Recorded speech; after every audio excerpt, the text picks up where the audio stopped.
12 বছরও সংস্কার না করায় চলাচলের অনুপযোগী হয়ে পড়েছে লক্ষ্মীপুরের রায়পুর পীরফয়েজ উল্লাহ সড়ক। প্রতিনিয়ত ঘটছে দুর্ঘটনা। বর্ষা মৌসুমের আগে মেরামত না করলে জনদুর্ভোগের আশঙ্কা রয়েছে। নাজিমুদ্দিন রিয়াদের পাঠানো তথ্যচিত্রে জানাচ্ছেন মিশাল বিনতে আনোয়ার। লক্ষ্মীপুরের রায়পুর উপজেলার পীর ফয়েজউল্লাহ থেকে কাফেলাতলী সড়কটির বেহাল দশা। হাজারো যানবাহন সহ লাখো মানুষের চলাচলের একমাত্র মাধ্যম এটি।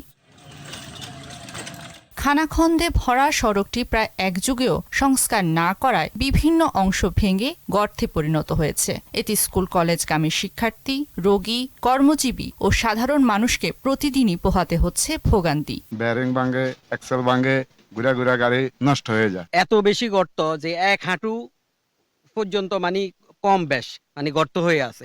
এই কারণে প্রতিদিন এখানে অ্যাক্সিডেন্ট হয়। ডেলিভারি রোগী গেলে খুব অসুবিধা হয়, যেমন লাগে ডেলিভারি হয়েই যায় রাস্তা।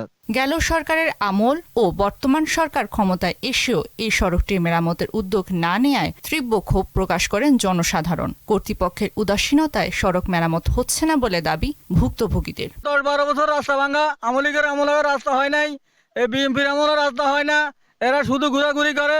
এই রাস্তাটার এই অবস্থা, একটু থানাগুলো উড়ে যায় না। এখানে নেতা লিডার হয়তো অভাব নেই মানুষের, কিন্তু জনগণের খেদমত করি না কোনো লোক পাইতেছি না আমরা চাই যে অতি দ্রুত বন্যাকালীন আসার আগেই আমাদের এই রাস্তাটা মেরামত হোক।